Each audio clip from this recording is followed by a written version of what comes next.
Hello everyone. The next part. After the legume in economic botany, I am very much importance of the legumes in human being consumption as a food. That is the next part is another food in the form of the carbohydrate. Later on they have to be synthesized in the form of the oils and the fats, and in that connection we have discussing about the groundnut. Groundnut म्हणजे सगळ्यांना माहीत आहे बाळांनो काय शेंगदाणे आले लक्षात भुईमुग.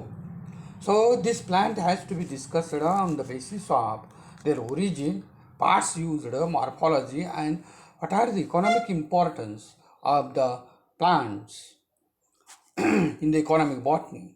So in many plant species, I have been produces a many products during the life cycle of the plants. In the process of the photosynthesis, what happened? The last product is formed, that is the carbohydrates.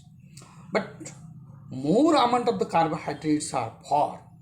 The species have been himself has to be started to synthesize this reserve food material in the form of the synthesizing the oils and the fats rather than the starch. In case of legume, they are particularly forms the starchy starch and carbohydrate with proteins. But in the case of here, these are formed a separate structures and separate forms of the byproducts, that is synthesizing the oil and the fats. These are generally stored in the fruits and the seeds. This is most important. The oil is used when liquid state at normal temperature, and fat is term used when it is in the solid state. हे M C क्यूला येत असतं बाळानो, आले लक्षात. Oil is term used when liquid state and fat is term used in the solid state. This is most important. There are two types of the oils found naturally in the plants, and they are named as a fixed oil. Fixed oil, that means they are not volatile. So it is also called as non-volatile oils. And another one is essential oil, or it is named as volatile oil. In contact with the air, they have to be evaporated. That is called as volatile oils. आलं लक्षात. आपण अत्तर बित्तर वापरले त्याच्यात असतात ते volatile oils. And non-volatile oils, that means the cooking purpose oils, त्याला non-volatile oils म्हणायचं. आले लक्षात बाळांनो. Fixed oils. The fixed oils are stored in the seeds, are vegetable in origin. So this is called as a vegetable oils. MCQ. The maximum amount of the vegetable oils in the market is used as a food in the preparation of the cooking recipes, different type of the cooking recipes. Maximum amount of oil has been used. About 30% of the plant species commercially used for the production of the oil. And we look at here, there is a 12 species which are used a greater extent as a source of vegetable oils, and about 90% of the world supply has been completed from this species. So the oil production or oil species are a very small in amount as compared to the legumes. Legumes are very largest in number, but these species are very small in amount. This groundnut oil is non-drying oil. Non-drying oil. This is also MCQ. It is changed into solid edible fat. Solid edible fat, commercially known as Vanaspati ghee. This is the second MCQ. Most important. What is their origin? Their cultivation, and what are the varieties in our areas? It is a native of Brazil and South America. Brazil is from the South American constituent content. So this Brazil is a particularly native of this plant, groundnut. But as far as India has been concerned, the Portuguese who have to be introduced these groundnuts in India from the Africa, and particularly in the first time Goa. आलं लक्षात. पोर्तुगीज कुठं आले? पहिल्यांदा गोव्यामध्ये आले, पण ते आफ्रिकेच्या खंडाला वळचा घालून आल्यानंतर पटदिशी त्यांना जो किनारा समुद्राचा सापडला तो गोवा सापडला. आलं लक्षात. तिथंच त्यांची काय झाली? वसाहत झाली. आणि त्यावेळेला त्यांनी आफ्रिकेतून आणलेले जे शेंगदाणे आहेत त्याचा प्रसार काय केला? तिथं केला. That is the introduced part. The Spanish which has to be took it to the South East Asia. Spanish लोकांनी काय केलं? साऊथ ईस्ट एशिया आणि इंडिया व्हाया फिलिपिन्स. काही ह्याच्या भागामध्ये फिलिपिन्स मार्फत त्या रूटनं इंडियामध्ये आपल्याकडं ग्राउंडनट आलेलं आहे. आलं लक्षात. दिस इज द व्हॅवेलोज origin. It is widely cultivated as a kharif crop, also rabi crop. आपल्याकडे दोन्हीही घेतात, उन्हाळी आणि पावसाळी. आले लक्षात. त्यामुळं जास्तीत जास्त काय करतात? खरीप घेत असतात आपल्याकडं. And cultivated in the leading states of Andhra Pradesh, Uttar Pradesh, Punjab, Madhya Pradesh, Maharashtra, Rajasthan and Bihar. The most important is that north Gujarat is famous for the peanut cultivation. ग्राउंडनटचं कल्टिवेशन हे नॉर्थ गुजरातमध्ये मोठ्या प्रमाणात होतं. आणि सगळ्यात जास्त ऑइल जे आहे, शेंगदाणा ऑइल, ते सगळं गुजरातमध्ये जास्त प्रमाणात तयार होत असतं. आणि माहीत आहे त्यांच्याकडलं एक धारा, प्रसिद्ध धारा ऑइल आहे, सगळ्यात महाग असतं, प्युअर असतं. आले लक्षात. ती जे डेअरी आहे कॅडबरीची, त्यांनी ते काय केलेलं आहे? रिलीज केलेलं आहे. आपल्याकडे येत सुद्धा नाही, मोठमोठ्या ह्याच्यामध्ये ते असतं. आले लक्षात. This is the north Gujarat a famous. हे MCQ आहेत. The plant is bushy creeping annual with a perennial habit of ripening its fruits underground. Plant जे आहे ते ॲन्युअलच आहे. रायपनिंग फ्रूट्स अंडरग्राउंड, जमिनीच्या खाली फ्रूट रायपनिंग होत असतात. Sandy soil is best for the cultivation. अनादर one thing is important, that well drained soil is also important for the well cultivation.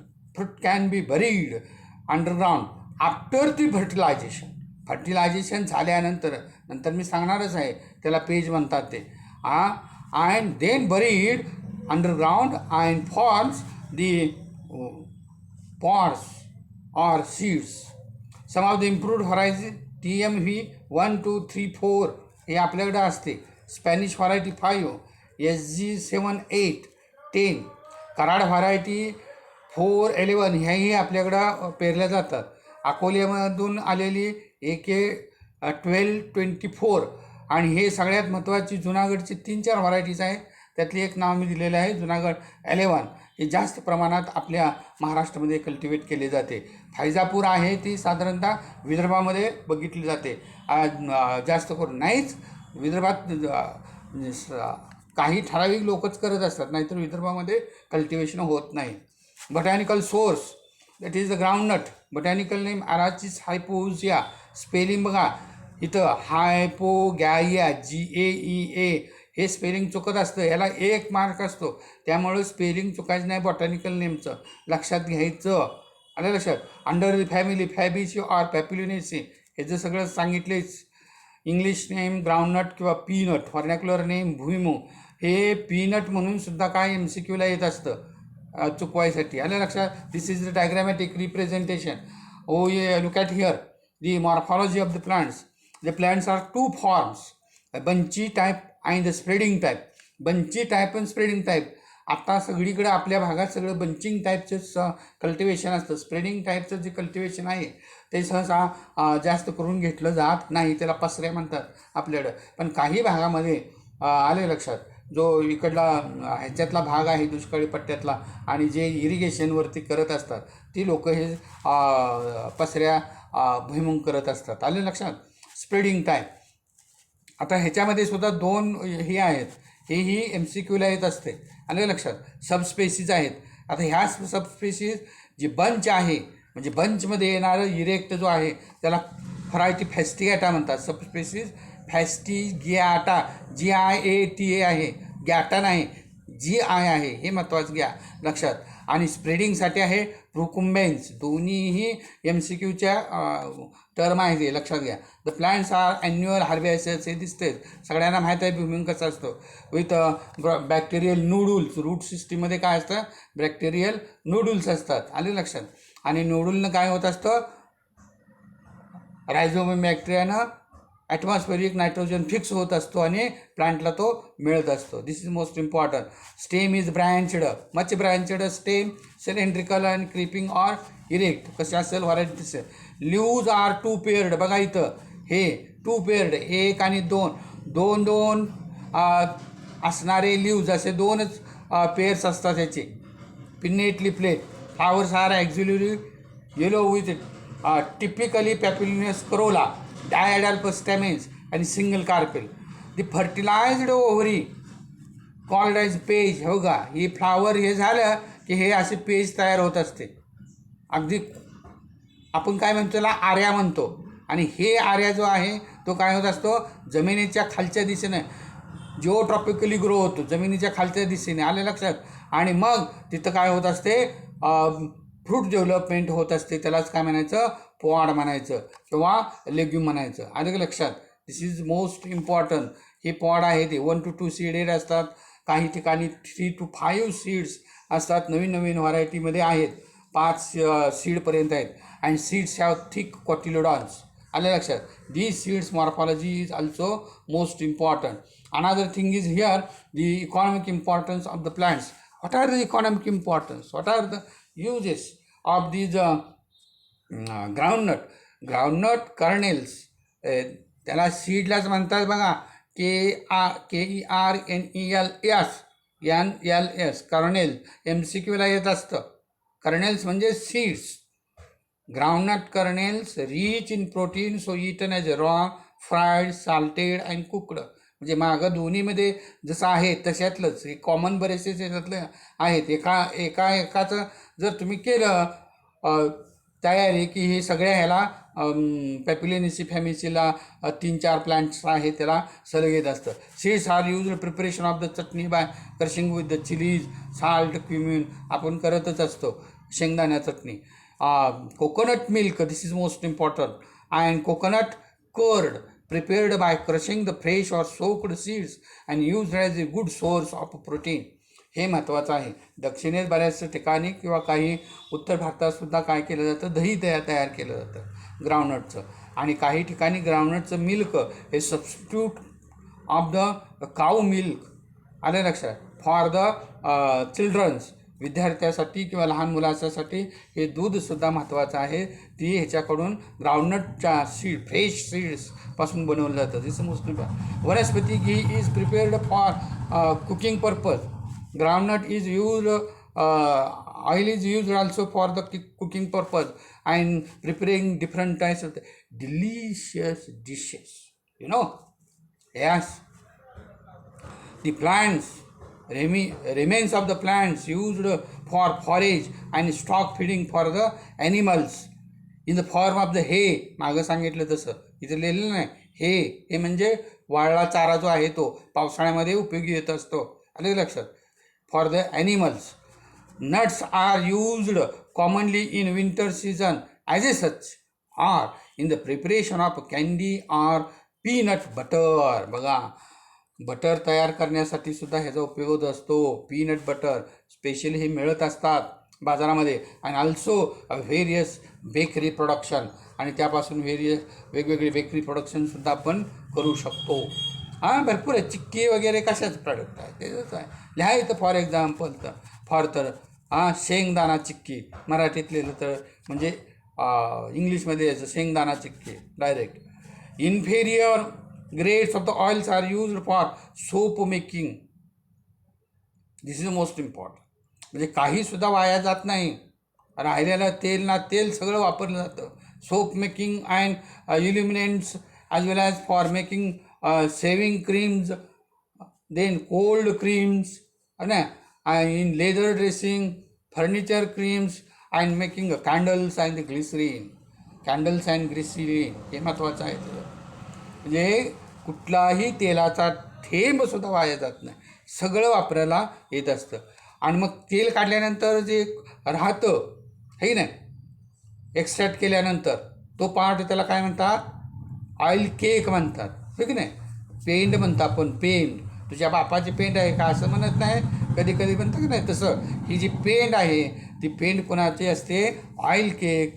It is used as a stock feed for the cattles and buffaloes to increase the milk.